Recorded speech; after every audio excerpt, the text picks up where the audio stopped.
Good morning to you. Welcome. You're watching GHToday here on GHOne TV. It's a beautiful Thursday morning and it's another wet morning. There are a few drizzles here and there in some parts of Accra. Some parts of Accra also looking dry. But yesterday, there was a downpour of rain. And I always like to call it showers of blessings. But unfortunately, it's not showers of blessings for quite a lot of people because of where they live. And the flooding that usually accompanies the rains when the rains come. And that's one of the unfortunate situations that we have to always grapple with each and every single year. We get into a rainy season here in this country.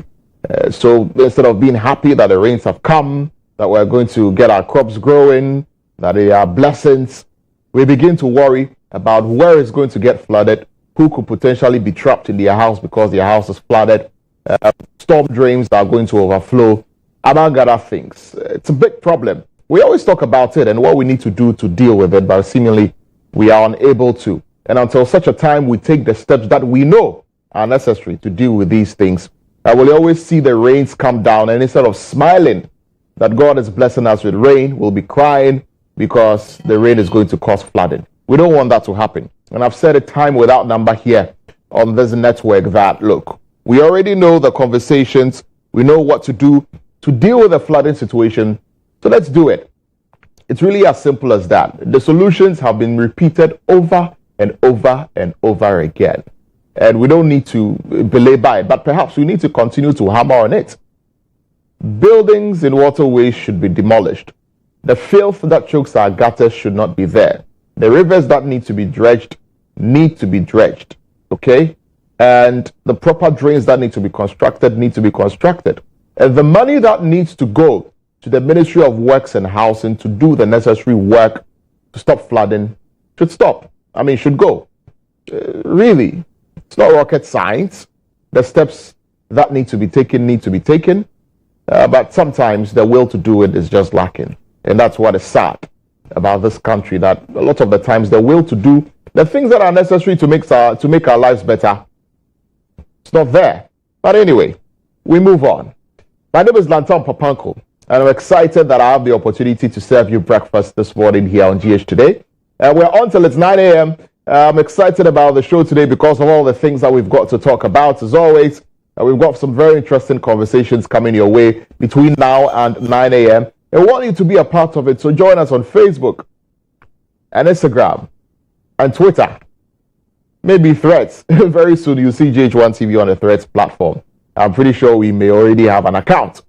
Threads, we understand, is the new issue. I don't know how it's going. I downloaded it and I started using it, but there wasn't really much there for me. I'd still rather go back to Twitter, because Threads was launched as a direct competitor to Twitter. So people are getting on there. It's the new social media platform. It's interesting. People are putting all kinds of stuff there and posting there, getting themselves acquainted with the app. But hey, there's nothing like good old Twitter, right?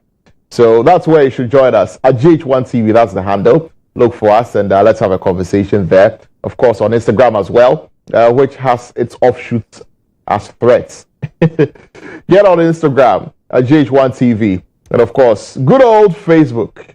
Good old Facebook.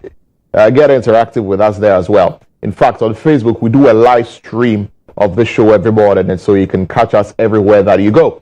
You don't need to be behind a TV set necessarily to catch up with what we're discussing here on GHToday. You can do that with our Facebook live stream. Of course, we stream on Twitter as well. So get interactive with us across all of these social media platforms.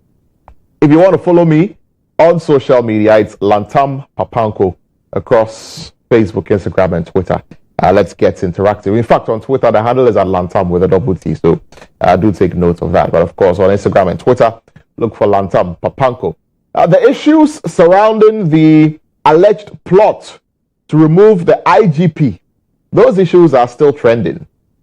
People are still talking about it. In fact, it became a very topical subject matter on the floor of Parliament yesterday. The Interior Minister, who himself is an MP, had the opportunity to respond to certain issues that have been raised by especially members of the minority side with regard to that leak tape. You may know the content of the leak tape by now, where allegedly a politician and some police officers are plotting the removal of the IGP. They believe that the IGP is not going to help the MPP to break the 8. These are the contents of that audio clip, and we first brought it to you here at the EIB network on Star FM and on GH1 TV. Of course, other media houses have brought it. You may have heard this tape. If you have not, you can check out our social media pages, Facebook and Twitter and Instagram, and take a listen to the full tape. It's about 50 minutes long, and it's sort of a discussion which people are plotting to make sure that the IGP goes out of office for political expediency for the NPP, because this police officer in question is saying that he's a member of the NPP. From the audio, you can deduce that he's a member of the NPP. He says it, and he says that even if he will not be made the IGP, Dr. Dampare must be removed, because in elections, things are done. And looking at what happened from the Asin North by-election and looking at how Dampare is doing his policing, is not going to help them to win the 2024 elections. And so the appeals need to be made for the cause to go to the president, for the president to remove him, so that in the 2024 elections, the police will be on the side of the NPP and do whatever needs to be done to help the NPP to win the election. That's, in a nutshell, the contents of this leaked audio, and it's caused a stir, right? And it's a very serious issue. One, because we have a senior police officer involved in this, allegedly. His name, we are told, is COP Mensah, who is a senior officer in the Ghana Police Service. So it raises questions about, of course, everybody has a sympathy towards one political party or another, no matter where you are. Even if you are in a position where you are supposed to be apolitical, right? Eventually, you will go and cast your vote for the government or the party that you think should come. But when you are in that particular position where you are supposed to be apolitical, regardless of your affinity towards a particular political party, you don't need to do things overtly, to interfere and favor whatever political party it is that you have. You need to allow the systems to work, and you need to discharge your duties. In the case of the police, your duty is to protect and to serve, to ensure and maintain law and order, and to protect the citizenry. That's your job, right? Your job is not to interfere in elections, no matter which party that you support. So it raises a serious question there. It also raises questions about what politicians do to win power and some of the tactics that they would like to employ to be able to make sure that they are in a comfortable lead in an election. It raises that question as well. It also raises questions about the conduct of certain police officers who would want to, for one way or another, selfishly want to be in a particular position or want to do things that would drag the name of the police service in the mud or bring the name of the police service into disrepute.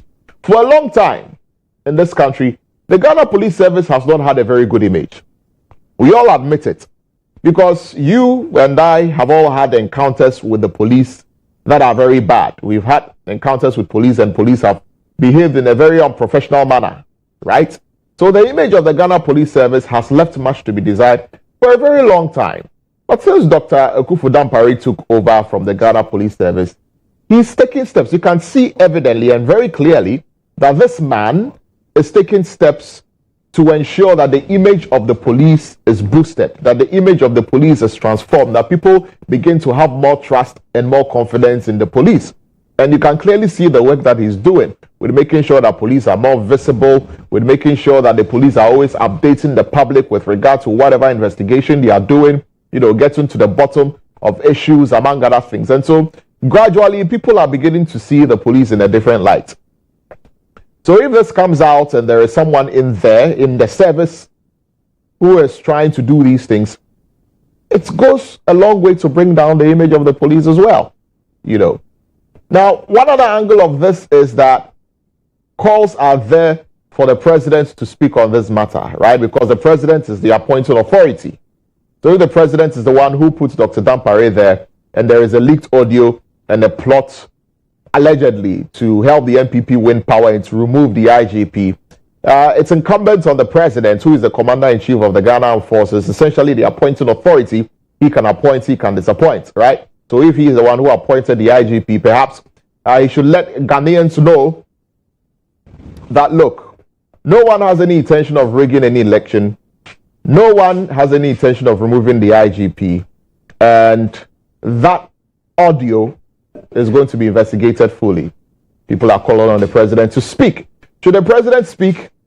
I don't know what view I necessarily take on that, but I think it will go a long way if the president sent out a tweet or put up a post on Facebook, as regards this particular one. But a representative of the president at the Interior Ministry, a man whom he appointed, has spoken. And the Interior Minister says that, look, the full backing of the IGP is there.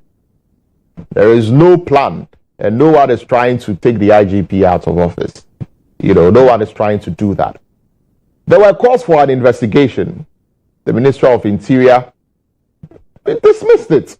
But yesterday on the floor of Parliament, admitted that, yes, there needs to be an investigation into this. And so parliaments themselves have resolved that they are going to set up a committee to look into this matter, do an investigation. I heard a minority leader yesterday on another media platform say that they would like a full-scale investigation, call the people whose names have been mentioned and who are involved in this on camera for everybody to see.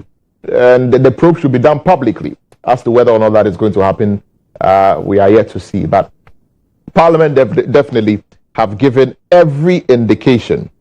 They've given every indication that they are going to investigate this. So the Speaker of Parliament yesterday asked the Deputy Minority Leader to present him details of his request in writing so as to determine the terms of the probe. So we'll look forward to that and see what comes out of it.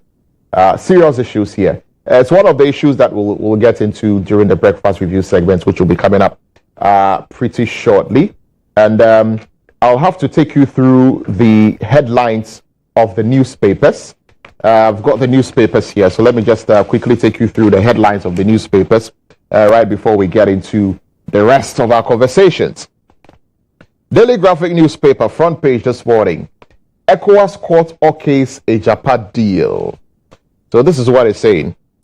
The ECOWAS Community Court of Justice has thrown out a suit against the government of Ghana, challenging the propriety of a gold royalties monetization transaction arrangement, popularly referred to as a Japa deal. 3 anti-corruption groups, Transparency International, Ghana Integrity Initiative, and the Ghana Anti-Corruption Coalition, dragged the government to the CCJ in December 2020, seeking an order to hold the Japa deal. It was the case of the applicants that the Japa deal was dominated by politically exposed persons and also violated the rights of Ghanaians to have permanent sovereignty over the country's natural resources, as provided for under the African Charter on Human and People's Rights. However, the court sitting in Abuja, Nigeria, last Tuesday upheld the defense of the government and dismissed the case of the 3 civil society organizations. The court said the detailed reasoning for its decision would be made available later. Well, if this is anything to go by, it would seem that the government will have the green lights to push through the Japa deal. It would seem. I don't know whether or not that is what is going to happen. We would still need to see the full details of the ruling as the court will release it, and we'll see what exactly they are saying about the Japa deal. Let's see how the government will also approach this now that this case seems to be going in their favor. But anyway, yes, it's on the front page of the Daily Graphic. Also on the front page, Kolebu team performs first kidney transplant. Parliament legalizes wheat cultivation for medical use. 422 busted for engaging in illegal digital lending. And turning prisons into factories. Prisoners and officers train in entrepreneurship. So that's the Daily Graphic newspaper front page. From the Daily Graphic newspaper, let's switch our attention to the Ghanaian Times. On the front page of the Ghanaian Times, the war on illegal digital lending platforms. 422 operators grabbed in swoop, alleged to be disturbing, distributing clients' data, issuing death threats, and also 654 mobile phones, 22 laptop computers and 800 SIM cards have been retrieved in that operation. 17 defunct SOEs to be disposed of. That's according to Minister. Damongo is the best tourist destination in northern Ghana, and Attorney General's 92 official vehicles not insured. That's according to the Chief Director to the Public Accounts Committee. Okay, so that's the Ghanaian Times. Chronicle. Dampare is not going anywhere. Interior Minister tells Parliament. Damongo tourist potentials sold in Parliament by Samuel Abujinapo, who is the MP for the Damongo constituency. Government to restructure public enterprises. That's also there. And Ghana Mining Expo opens in Takoradi today. Chronicle newspaper. Daily Guide is the next paper we're looking at. Daily Guide. So on the front page of the Daily Guide, MPP clears 10 flag bearer aspirants for their race. So it's there. Over 400 illegal online loan operators arrested. Opuni dashes to Supreme Court again. And Article 97 haunts NDC MPs, and ECOWAS Court dismisses Ejapa deal suit. The Insight newspaper. Insight. Customers of Gold Coast Fund Management issue threats over unpaid funds by government. Picketing to resume at Finance Ministry. Traditional office holders in Akwitia Road for Darling Boy Erasmus Ali Kone. US-based QEA visits Accra High School and donates items to boost STEM education. And Ukraine President Zelensky grows fat, develops sport belly amid ashes of war. Interesting.